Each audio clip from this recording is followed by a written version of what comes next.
નમસ્કાર દર્શક મિત્રો, આપ જોઈ રહ્યા છો હું તો બોલીશ ન્યૂઝ। કાયદાનો સકંજો માત્ર કમજોર પર જ કેમ? અમરેલીમાં તંત્રની બેધારી નીતિ સામે જનતામાં પ્રચંડ આક્રોશ।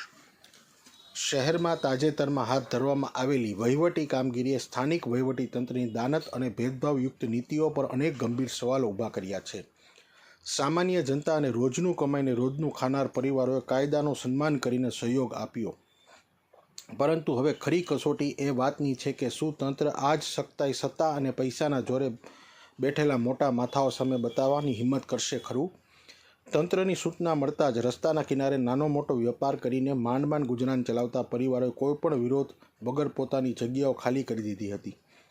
આ ગરીબ પરિવારોએ કાયદા પ્રત્યે જે આદર અને પરિપક્વતા દર્શાવી છે તેનાથી સ્થાનિક લોકોમાં તેમના પ્રત્યે સહાનુભૂતિ વધી છે, પરંતુ આ ઘટનાએ વહીવટીતંત્રના પક્ષપાતના વલણને પણ લોકો સામે ખુલ્લું પાડી દીધું છે।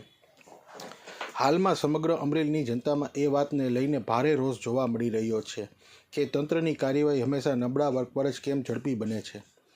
મીડિયા અને જાહેર ચર્ચાઓમાં લોકો સવાલ ઉઠાવી રહ્યા છે કે મોટા ઉદ્યોગપતિઓ અને વગદાર લોકોએ સરકારી તિજોરી સમાન કિંમતી જમીનો પર ગેરકાયદેસર કબજો જમાવી રાખ્યો છે, તેમની સામે આંખ આડા કાન કેમ કરવામાં આવી રહ્યા છે?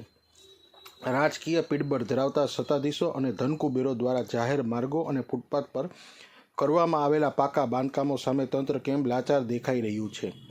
સ્થાનિક જનતા હવે આગામી સમયમાં થનારી વહીવટી કામગીરી પર ચાંપતી નજર રાખી બેઠી છે। જો આ ભેદભાવ વહેલી તકે દૂર કરવામાં નહીં આવે અને વગદાર લોકોના ગેરકાયદેસર સામ્રાજ્ય પર ત્રાટકવામાં નહીં આવે તો એ સ્પષ્ટ થઈ જશે કે આ સમગ્ર પ્રક્રિયા માત્ર એક નાટક હતી અને તંત્રનો ઉદ્દેશ માત્ર ગરીબોને જ નિશાન બનાવવાનો હતો। જનતા હવે એ જોવા માગે છે કે કાયદાની સમાનતાની વાતો માત્ર કાગળ પર જ છે કે પછી તંત્ર ખરેખર પક્ષપાત વગર કડક પગલાં લેવાની હિંમત દાખવે છે। આપ જોતા રહો હું તો બોલીશ ન્યૂઝ।